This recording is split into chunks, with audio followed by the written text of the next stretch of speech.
Mga anak sa Diyos, sa kasaysayan sa simbahan, unang nito nga ang Cursilyo movement sa Mallorca dito sa Espanya sa dekada 40. Human sa Spanish Civil War, din daghang mga Kristiyanos nangita og paagi sa pagpaglig-on pag-usab sa ilang pagtuo. Ang mga leader sa Manila, Eduardo Bonin, Father Sebastian Gaya o Bishop Juan Hervas, nagtinabangay sa paghimo og usa ka short apan lawom nga kurso sa Kristohanong kinabuhi nga ilang gitawag og Cursilyo nga nagpasabot short course. Ang ilang tumong mao ang pagtabang sa ordinaryo nga mga tao nga makaila pag-usab kang Kristo ug mahimong leader sa kabag-uhan diha sa ilang mga komunidad. Ang unang Cursilyo nasugdan niadtong 1944 ug dali kining nikaylap sa Europe ug sa uban pang bahin sa kalibutan. Ang pamaagi niini simple ra kayo apan epektibo. Tulo ka adlaw nga retreat nga naay mga talks, naay prayer ug naapoy community life.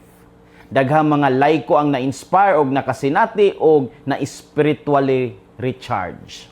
Ang kasagarang mensahe niining Cursilyo nagpunting sa grasya sa Dios, sa pagpalalom sa pagtuo o sa pag-aplikar sa ebanghelyo sa adlaw-adlaw nga kinabuhi. O sa paglabay sa panahon, ang Cursilyo nahimong usa sa labing influential nga lay movements diha sa simbahan. Daghang mga pari ug mga laiko ang nakasinati og conversion experience pinaagi niini ug hangtod karon padayon kini nga nagdasig sa mga Kristiyanos sa tibuok kalibutan. Sama sa Cursilyo nga naghatag og bag-ong kahayag sa pagtuo sa daghang mga tao, ang ebanghelyo karon naghisgot usab sa duha ka tinun-an nga naglakaw paingon sa Emmaus og nakasinati og pagbag-o sa ilang kasing-kasing sa dihang ilang nakaila si Jesus. Sa ilang kasubo og kalibog, nito nga si Kristo og naglakaw uban kanila, bisan wala nila siya mailhi. Unsay makutlo nato karong Domingguha? Unang punto, si Jesus naglakaw uban kanato, bisan pa sa atong mga kalibog og kasubo. Ang duha ka tinun-an nagpanaw paingon sa Emmaus nga puno sa kasubo tungod sa kamatayon ni Jesus. Apan si Jesus mismo nito nga og mikuyog kanila bisan wala nila siya mailhi. Ang presensya ni Kristo di ay usahay dili dayon nato mahibal-an. Sa atong kinabuhi, daghan usab taog mga panahon nga murag wala ang Dios diha sa mga kasakit, diha sa mga kapakyasan, diha sa daghang mga kalibog nga atong masinati, panahon nga masakita, panahon nga mag-abot ang atong mga problema. Apan ang kamatuoran mao nga si Jesus ana uban nato bisan sa atong mga kahinta nga negatibo. Ang problema dili nga wala siya, kundi usahay wala nato siya mailhi dayon. Busa sa dihang makasinati kita og kalisod, dili kita angay di ay nga magpadala sa hulhog sa yawa nga gibiyaan atas Ginoo ug mangluod ta dayon. Kaysa pagkatinuo di ay ang Ginoo naglakaw uban nato, niduyog sa atong mga kasakit apan wala nato siya mailhi nga kauban ra pud di ay nato sa atong panaw. Kinahanglan lang nga ablihan ang atong kasing-kasing aron mailhan siya sa atong kinabuhi. Si Jesus naglakaw uban kanato bisan pa sa atong mga kalibog ug kasubo. Ikaduhang punto, si Jesus nagapaila diha sa pulong ug sa Eucharistia. Sa dihang gipatinaw ni Jesus nga ang kamatayon sa Mesiyas kabahin day sa plano sa Dios, nagsugod og init ang kasing-kasing sa mga tinun-an. Nisugod sa pagdilaab ang ilang pagbati og daw murag naay nabuhi pag-usab sa ilang galamhan. Ug sa dihang siya mipikas sa pan, ilang nailhan siya. Mao nga sila nakaingon sa usag-usa, Were not our hearts burning within us while He talked with us on the road and opened the scriptures to us? Luke 24:32. Sa binisaya pa, wala ba magdilaab ang atong kasing-kasing samtang nakigsulti siya kanato ug nagpasabot sa kasulatan? Ang pulong sa Dios di ay naghatag yun og kahayag sa atong kasing-kasing. Ang pagpanagbahin sa pan, nagpasabot sa Eucharistia. Din si Jesus, nagpadayag sa iyang kaugalingon. Mao kini ang sentro sa katolikong pagtuo, ang presensya ni Kristo sa sakramento. Dili lang nato siya madungog, kundi madawat usab nato siya. Busa ang atong pagtuo mulambo kung kita magpuyo sa pulong sa Dios ug sa Eucharistia. Didto nato mailhan si Jesus ug masinati ang iyang presensya sa atong kinabuhi. Ang Emmaus experience dili lang istorya kundi usa ka tinuod nga kasinatian nga atong masinati karon.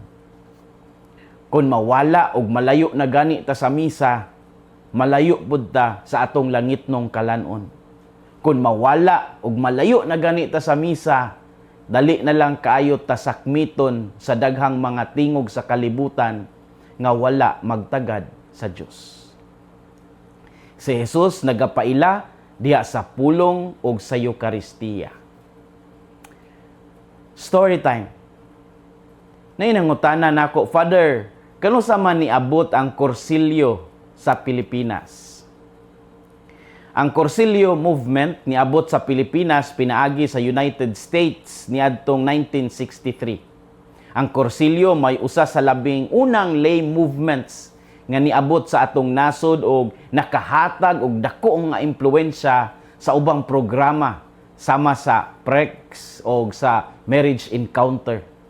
Nagsugod ni pinaagi sa mga lay leaders o mga pari nga nakasinati niini sa gawas sa nasod o gidala nila dinhi. Then sa Manila, sa Cebu, sa Davao ug dayon nikaylap sa uban pa nga mga dioceses. O kay kini mga Pilipino, mga laagan man pod lagi. Mao nga niadtong 1965, ang Cursilyo gidala sa mga Pilipino sa Vietnam ug gihatag kini sa mga Pilipino nga kursilista didto sa mga nagserbisyo sa mga kaalyadong puwersa sa South Vietnam. Gihatag kini using the English language ngadto sa mga opisyal sa gobyerno sa Vietnam ug sa mga military personnel sa Saigon ug ang kalihukan dali-dali nga nikaylap sa tibuok South Vietnam hangtod sa 1975 sa dihang gikuha sa mga komunista ang South Vietnam. Sukad sa 1975, daghang mga kursilyesta apil sa mga nahimong refugees nga nanimuyo sa lain-laing mga nasod sa tibuok kalibutan. Ug kini ang makapatandog, ang Vietnamese diaspora, ang mga Vietnamese nga na-disperse sa lain-laing parte sa kalibutan, nagtukod pud sila og Cursilyo movement sa Canada 1977, sa Amerika 1981, sa Australia 1992 ug sa France 1993. Ang tumong gayud sa Cursilyo mo ang pagpaligon sa pagtuo sa mga Katoliko pinaagi sa 3 ka adlaw nga retreat. Hangtod karon buhi gihapon ang Cursilyo og padayon nga ginahimo sa daghang lugar bisan pa man sa pag-abot na usab sa uban pa nga mga lay movements. Ang importante mao nga kini nagpadayon sa pagdala sa mga tao ngadto sa usa ka personal, sacramental, ecclesial nga relasyon kang Kristo.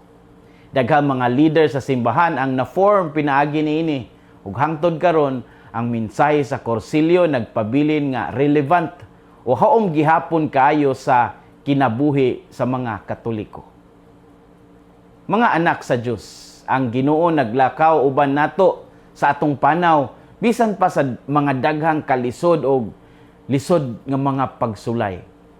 Hinumduman nato nga bisan pa sa mga negatibong panghitabo sa kinabuhi, ang Ginoo padayon nga naguban kanato sa atong panaw. Importante nga magpabilin sa pagampo o pagdawat sa mga sakramento uban aron uban kitang tanan mapalig-on diha sa pagtuo. Timan-an nato nga ang panaw sa duha ka tinun-an sa Emmaus. Atong iampo nga sama sa duha ka tinun-an sa Emmaus, ang atong kasing-kasing magdilaab usab unta sa gugma alang sa Dios ug sa isig katao samtang kita nagpadayon sa atong panaw. Hinaot nga ang kasing-kasing ni Kristo maghari sa atong mga kasing-kasing. Kini si Father Felmar Castrodes, Fiel SVD, ang inyong magsisibya sa maayong balita. Gikan dinhi sa Radio Veritas Asia, hinumdumi ang kinabuhing Kristiyano, kinabuhi sa pagserbisyo.